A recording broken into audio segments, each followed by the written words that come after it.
Emma Ballard in the Crystal Book. I will be reading you Chapter 1, Xpelled. I am Scarlet Collie, Dolphin Whisperer. I wrote this book. I hope you enjoy. It's a good bedtime book. All right, stations class, it's time. Professor Corncrake, chemistry aficionado, announced donning vintage goggles. The whiz kids left their cubicles. Each carried a petri dish and a flask of liquid, each with perhaps one exception, excited to make a show at the exhibition table. Professor Corncrake loomed tall over the fourth grade students. His gangly arms reached far. The pointing stick of his choice gripped tightly in bared knuckles. The one tipped with a silver pyramid waved through the air, shooting forth trickles of electricity. "Let's see what your elixir will do to your bean, class," he said, pointing to the boy fidgeting the most. "Joaquin, you first." Joaquin adjusted his safety goggles. His chair scraped across the floor as he stood. Zit, zit flashed from the stick rapping on the table. "Joaquin, did you forget something?" Emma, quick to think, grabbed a lab coat from the nearest peg. Shoving it at the embarrassed boy, he returned a grateful grin. "Safety first, always safety first. Lab coat, goggles, method." Professor Corncrake ended lecturing, rolling out the word, "Proceed." The lab coat buttoned itself up, and Joaquin began. "Tincture pyrogus, I call this. It will grow a fire vine to warm a house when it's cold outside." Professor Corncrake raised one eyebrow. "Very interesting." Confident of the required procedure, Joaquin continued. He held his flask up high for all to see. "My formula is 2 parts H2O, 1 part sap of flame tree, 2 parts extract of giant hogweed, and 1 part extract of fireweed seed and bean 139. He held up the rusty red legume for all to see. It slipped from his fingers and dropped to the petri dish with a clink.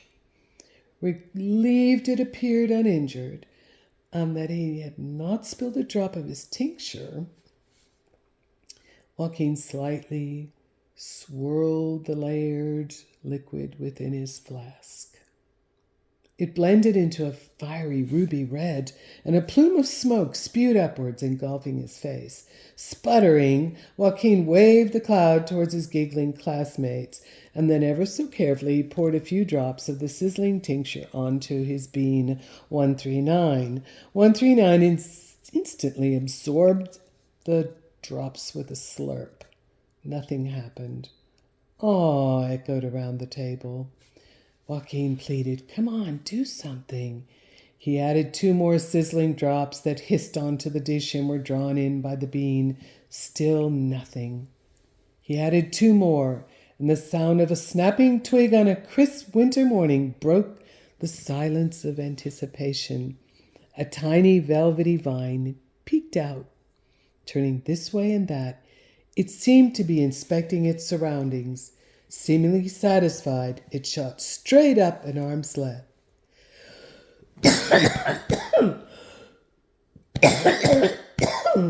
Joaquin coughed as a cloud of smoke spewed forth.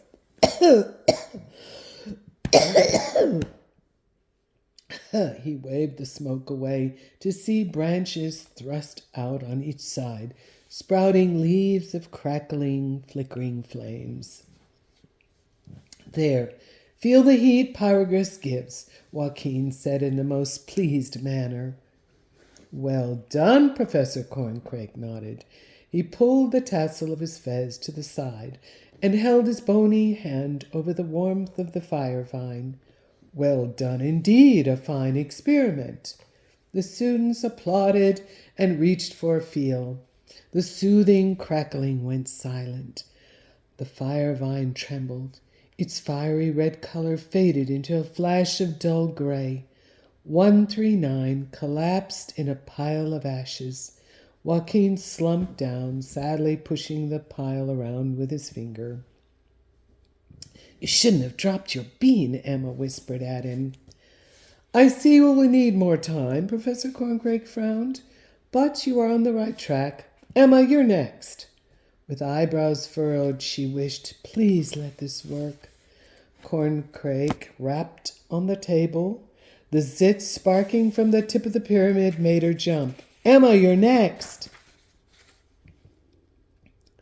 Giving a hesitant glance, she pulled on her hair to make sure it covered her ears, something she always did. "Tincture Tinkerbell, I call this." She winced, afraid some of her classmates might laugh. Sure enough, a few giggles were heard. Another tapping zit from the Corncrake pointers silenced that. She carefully held up her bean. "I have chosen bean 77 to grow a fairy vine." "For?" Corncrake asked. Emma placed 77 gently back into its dish. "To provide a little house for fairies in the garden." Corncrake pulled at the collar of his black lab coat. "Excellent." Emma took her flask and began to pour a drop on her bean, and froze. Joaquin gave her a swift kick under the table. "Emma, method, please," Corncrake snapped sharply. Emma peered into her flask, then faced the class. The formula.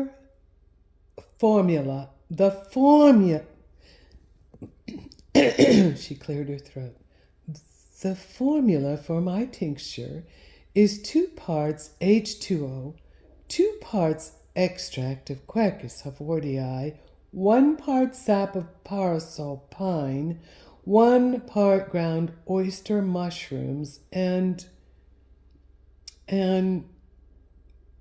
that's it." Professor Corncrake let escape under his breath. Swirling her tincture, it bubbled into a purple goo. She stood back as far as her arm would reach and dripped 3 drops onto 77. The bean burped a smoking bubble that popped so loud everyone jumped. Then nothing. Adding 3 more drops, 77 slurped the goo. Nothing. Emma seemed to give a sigh of relief. Corncrake shook his head, his tassel swishing the side of his face.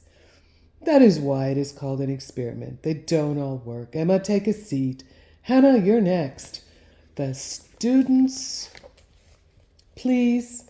Students, pay attention to the order of method. I will take points away if you do not follow procedure."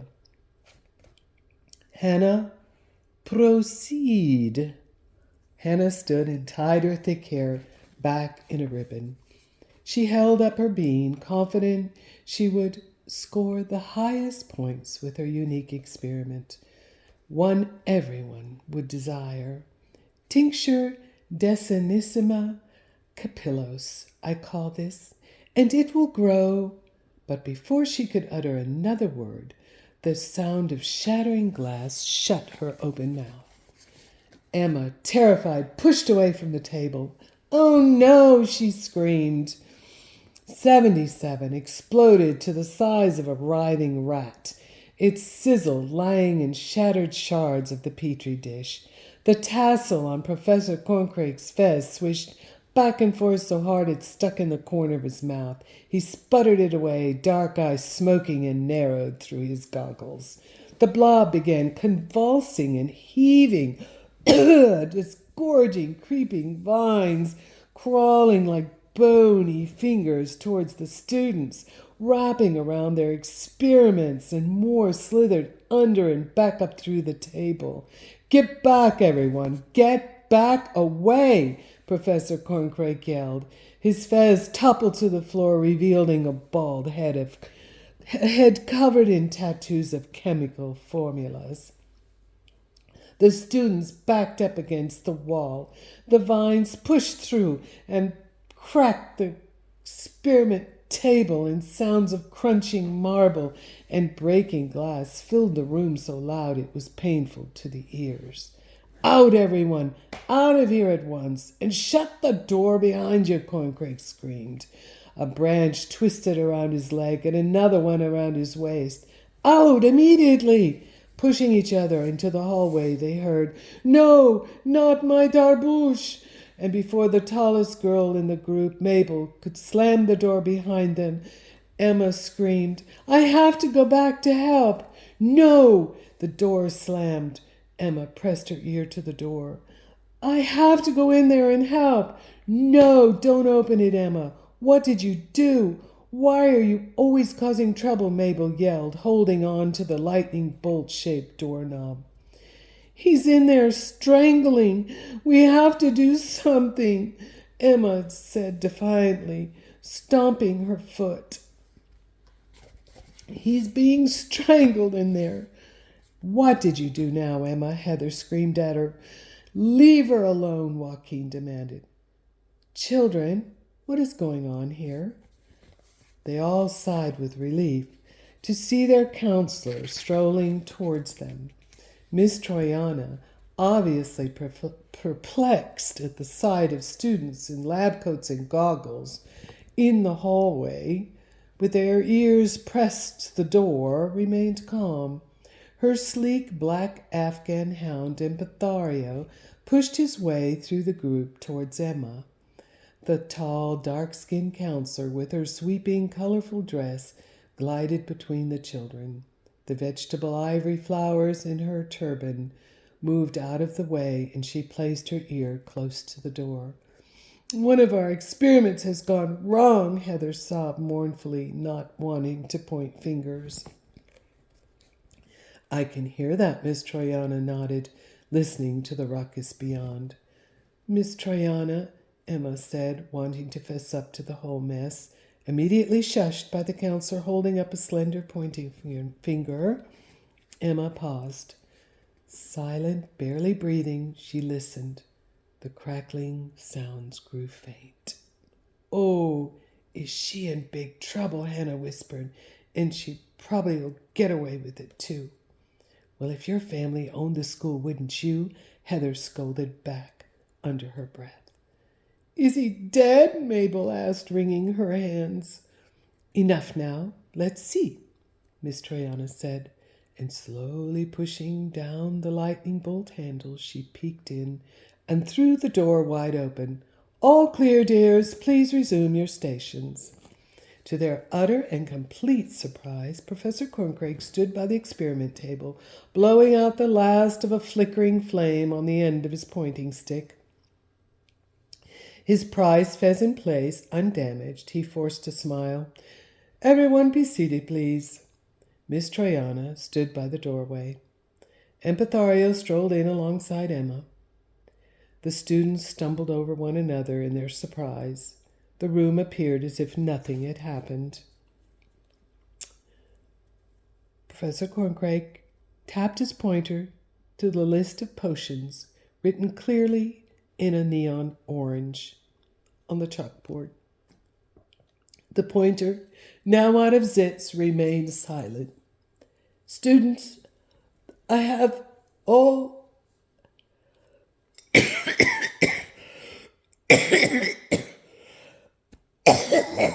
He coughed, clouds of red smoke spewing from his mouth. He choked. "Students," he tried to regain his composure. The last bit of red smoke blew from his mouth. The pointer, now out of zit, remained silent. "Students, I know all of you can read. This is a list right here. This one says, for teachers only. Did any of you by any chance use one of these in your experiment?" He glared at Emma. Pulling off her goggles, Emma hugged Imperio. "I did. I just used one tiny drop of Barquil that said for fairies only." "What was that?" "I can't hear you." Emma raised her head. I just used a tiny drop of baraqual that said, for fairies only. I thought that's what you said. Are you a fairy or a teacher? She shook her head no, muttering under her breath, I wish I was a fairy. I'd fly out of here right now.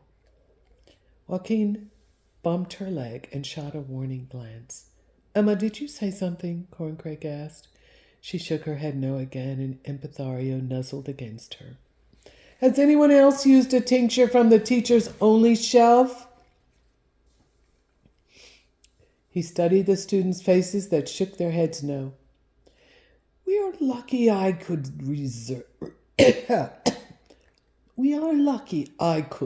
reverse this one. We might not be so lucky next time. Now, the whole school could go next time. What should we do with the failed experiment? Joaquin spoke up for Emma. Pour it out in the dissolved solution bin. Corncrake gave her a stern look. Emma! Empathario at her heels, Emma poured out her tincture. She coughed as a purple cloud of steam hissed from the drain with a loud burp. The professor nodded to Miss Traiana. Thank you. That will be all. The counselor nodded back. Come with me, Emma. Emma hung up her lab coat and goggles, and with her head down and fingers latched securely in the silky fur of Empathario's back, she left the room. She wanted to say she was sorry, but was way too embarrassed. Uh-oh, she's in real trouble now, Mabel said, as if everyone didn't know already. Joaquin impatiently snapped, Shut up, Mabel. Class, we will have no more of this. Not another word. It is over and done with. Let's get on with our experiments. Professor Corncrake snapped. Hannah, you may continue. Emma knew precisely where Miss Traiana would be taking her. It wasn't the first time they had discussions there. She rather liked the nature dome draped with creeping vines that stretched to the open ceiling, sunlight filtering through the lush hues, enticing cascading flowers to admit soothing fragrances. A gurgling stream trickled across sparkling stones, meandering alongside the path they walked. Miss Traiana's elegant hand pointed to their spot. Come sit by me. Emma gazed up at the counselor's soft hazel eyes. I am so sorry I broke the rules again. You are, aren't you? You know that you are in the spotlight. Emma, every day you are in the spotlight. I know that can't be easy for you. Tell me your first name. Emma Bimini Ballard, she said, coughing up a little more red smoke. Yes, you are a Ballard, attending the Ballard Wisdom School of Wisdom. We are in this wisdom sitting here. Where is your wisdom, Emma? There are not many children who get this opportunity. Because you are a Ballard, you are expected to set an example. And if you break the rules, others will feel like they can follow. We don't have many rules here, just enough to keep everyone safe. You know we can't show favoritism. Emma gazed straight into Miss Traiana's eyes, wanting her to believe. I know I shouldn't have touched the baraqual. I just thought one drop and Professor Corncrake and the others could have been hurt. I am really sorry. I feel that you are, but nevertheless, I do have to take action. I must expel you for the rest of the year. You are likely that not to... I'm so sorry, Emma. I'm just so sorry. It's the last week of school, too. Emma's eyes brimmed. I will miss the stargazing slumber party in the planetarium and the end of the year party. I just can't treat you special over the other students. Please follow me. I believe we need the meditation garden at this point. The fountain played soft, calming notes. Scents of lotus blossoms drifted through the air from the pond. Pots of perfect bonsai sat on pedestals of brass, surrounded by statues of dancing fairies between bamboo clusters. Dragonflies zipped around and butterflies fluttered gently through rays of sunlight. The two sat cross-legged on the bamboo mats. Miss Troyana took a deep breath. We feel your anger. You know our gift. You know our gift, Miss Troyana said. You know our gift. Emma nodded. Yes. You are empaths. Your gift is you feel what everyone is feeling. Yes, Miss Troyana nodded gently. That is why your grandfather hired us for this position. We can feel emotions from a long distance and sense when there are bad feelings as well as good ones. We know what you are feeling, but I need you to tell me in your own words. Emma petted Empathario. I don't even know how to feel sometimes. I don't like feeling this way, like something else makes me do things I don't want to, Emma sighed. Miss Troyan inhaled deeply. All right. Breathe in, breathe out 10 times. I want you to breathe in the good, and let's breathe out the bad. Empathario pushed his head up under Emma's hand. Her breathing calmed. Pulling a lotus-carved hairpin from her turban, Miss Troyana waved it over Emma's crown chakra. Emma inhaled the deep scent of lotus flowers. Her mind drifted. One more deep breath, and she imagined riding through a field of flowers, the smooth rhythm of her pony under her as he galloped, her hands twisted in his silver mane. Now, count from 10 to 1 slowly. Emma whispered, 10, 9, 8, 7, 6, 5, 4, 3, 2, 1, and untangled her fingers from Empathario's fur. How do you feel now, Emma? Better? The counselor helped Emma rise and held her close. Yes, you have calmed. You have calmed now. You are better. I have watched you grow up. You are caring and kind, just like your family. And we all make mistakes, and this will be behind you and lesson learned. I will see you in the fall when school starts up again.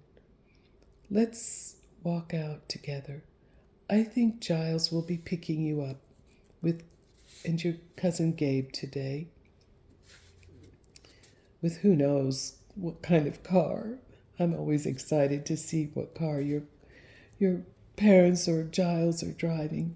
Oh, your parents are out of town, aren't they? Do you want me to speak to them, or do you want to? I will, Emma sighed. All right, then. See you in the fall, Miss Troyana waved. If she's not lost to us before then, it will be a miracle, she thought. Emma scanned the parent pickup area for her cousin Gabe, hoping he had not heard about the incident. She spied him already seated in the vintage convertible Giles chose to drive.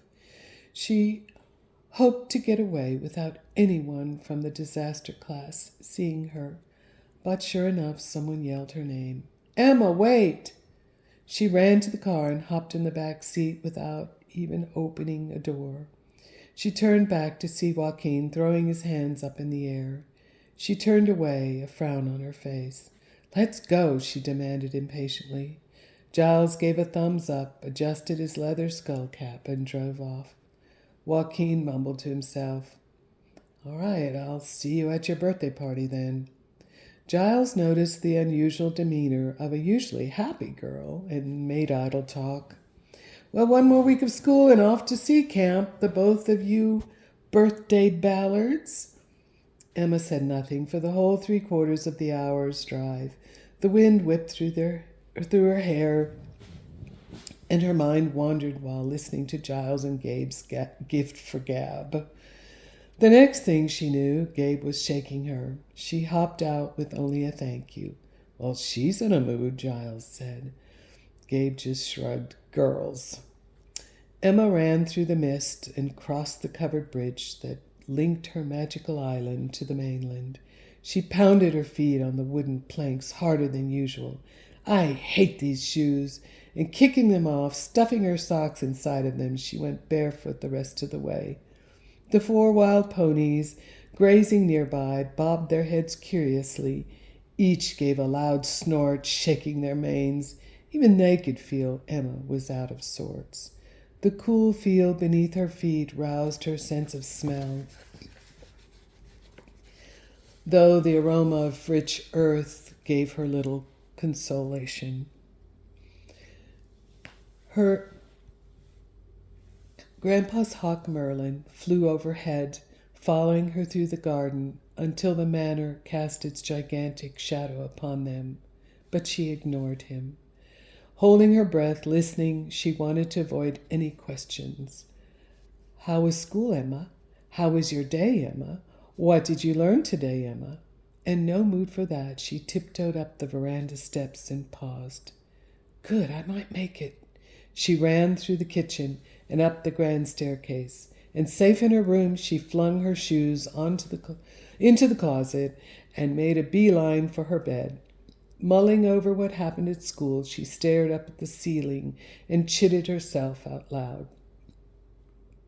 "I put everyone in so much danger. How did Professor Corncrake ever make it all go away?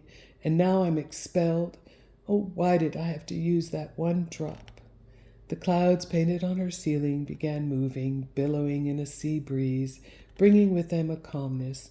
Her clenched fists relaxed into open hands of lightly drumming fingers, and her curled, smudgy toes wiggled. She calmed enough to drift off to sleep, and Merlin remained perched outside her open window. He would stay through the night. Flo quietly peeked in on her, and by the sweet fragrance floating around the room, she knew Emma had been in the company of Miss Troyana, and let her sleep in the spell of lotus blossoms. She knew Emma had gotten herself into trouble again. They would deal with it tomorrow. The island now wrapped in the all-encompassing, assiduous arms of night, where the sea and sky became one, swept silently across the cosmos. Now, next will be Chapter 2.